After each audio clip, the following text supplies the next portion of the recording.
Hi y'all, welcome to my shop. Today we're going to talk about putting a tenon on a bowl or a platter. Some folks use tenons, some folks use recess.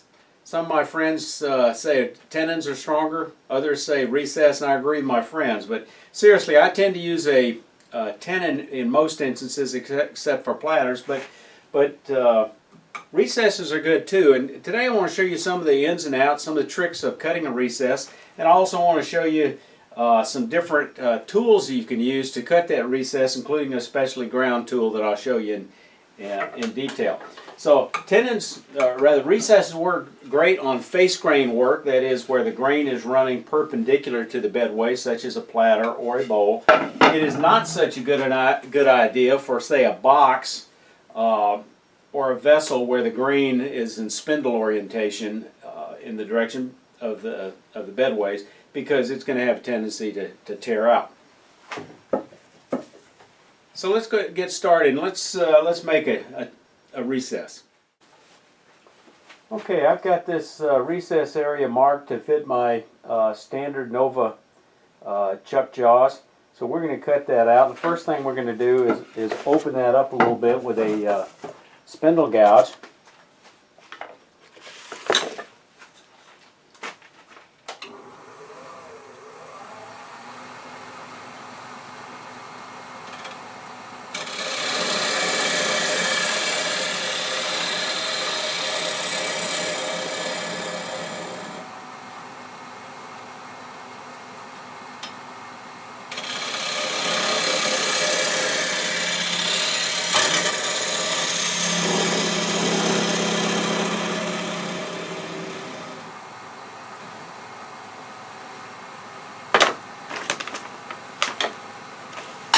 Now I'm going to start with a badan, and a badan can work well.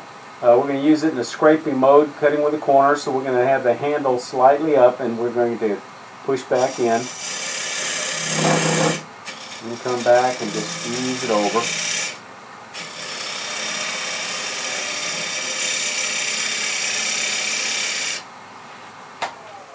Now let's examine the results. I get a nice clean shoulder. I think I want to make it just a hair deeper.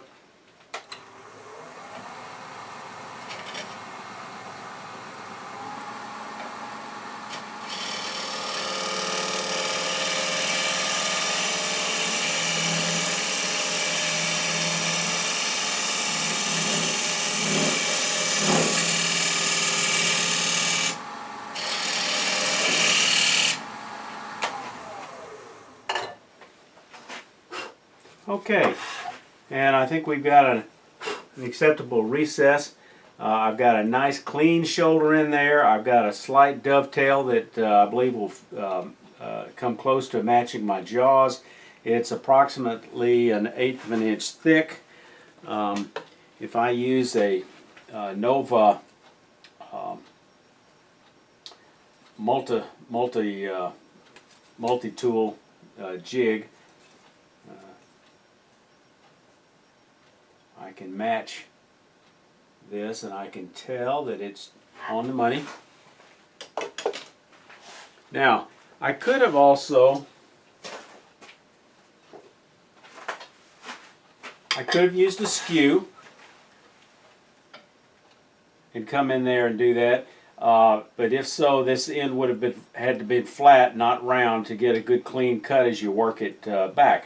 The problem with both of these tools, though, as also is a problem of a store-bought solution such as a Nova Technitool dovetail tool, is that you're coming in straight in like this. But what about if you're fastening your bowl and you've got tailstock support like you typically would, like if you were turning between centers in order to balance for grain orientation? Now we can see we've got a problem with either one of those solutions. We can't get in there with a tailstock. It's just impossible. We can't get in there with a skew. It's just impossible because the tailstock is in the way. You couldn't get in there with a store-bought solution that's designed to come in pretty much straight on and and then lift it out to the side. So here's how we solve that problem. First, let's look at the manufacturer solution. In the chuck manuals, Technitool shows using this type of skew with the ground edge on the bottom. They show a 15-degree skewed angle, which means you'll want to ease the handle a bit to the left so you'll cut close to a 10-degree angle, not 15. But it's still not feasible to use this with tailstock support. Some use a special dovetail tool like this one from Technitool. You can see it suffers from the same problem as a skew or a bedan when using a tailstock. Note that in this illustration they show the handle down, which as a scraper would be wrong. You'd need to lift the handle up. Here's what I think is a better design. It is similar to the Nova tool, but with a handle angled back. I got this illustration some time back from some posting on one of the woodturning forums, and I apologize for not getting the poster's name to give him credit. Here's a picture of the dovetail tool I made from using that design shown above. It's made from an old Harbor Freight half-inch skew. It's about a half-inch wide and a bit less than a quarter-inch thick. I got the inspiration for this tool from my buddy Mark Soleil. The dovetail angle on my Technitool chucks are all 10.5 degrees, so I ground the edge back 8 degrees. If you don't have an old skew or a scraper, you can buy a high-speed steel tool bit cheaper than you can buy a cheap 1/2-inch Benjamin's Best skew or scraper. I found one on Amazon for less than $6 shipping included. Just do a search on Amazon for lathe high-speed steel tool bit and look for one that's maybe 6 millimeter wide and 12 millimeter thick by 200 millimeters long. Your chuck angles might be different than the 10.5 on my Technitools. Ideally, you should cut your dovetails to match exactly, but they don't need to be perfect. My tool cuts at about an 8-degree angle. Too steep, like 15 degrees, is worse than one that is angled a bit less than ideal, which would be closer to 8 degrees. Okay, let me show you this in operation. You can see with the tailstock up, I've still got an opportunity to get in sideways. So we're going to do the same thing. We're going to come into the side, and we're just going to, it's a scraper, just come on back.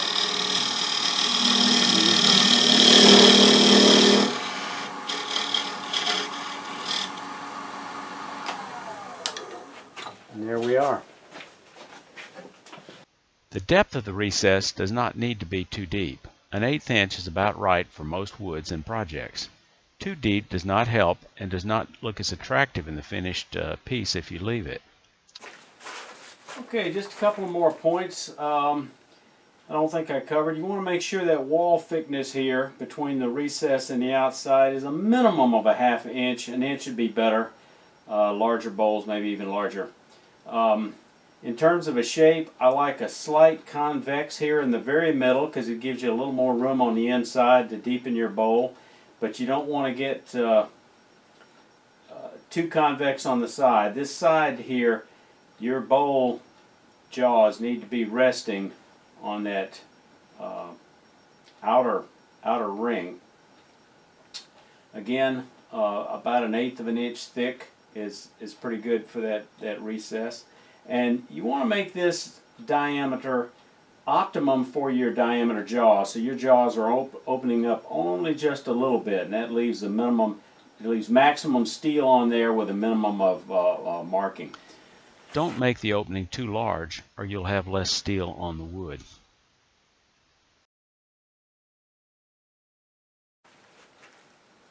Okay, that wraps it up. I hope I've shared some detail, giving you a little better understanding of how to do a recess properly, and some of the alternative tools you can use, and some of the advantages of that reground Harbor Freight 1/2 inch skew or scraper that I used. How it works so much better when you got with tailstock. It doesn't interfere. If you find this video useful and you're not a subscriber, please subscribe in order that you can be notified when the next video is going to come out. And I'm trying to do these every week. I won't promise you, but I'm going to try to get them out on Friday once I get a few ahead. Also, if you enjoy it, feel free to share this YouTube video with a fellow wood turner. Safe turning.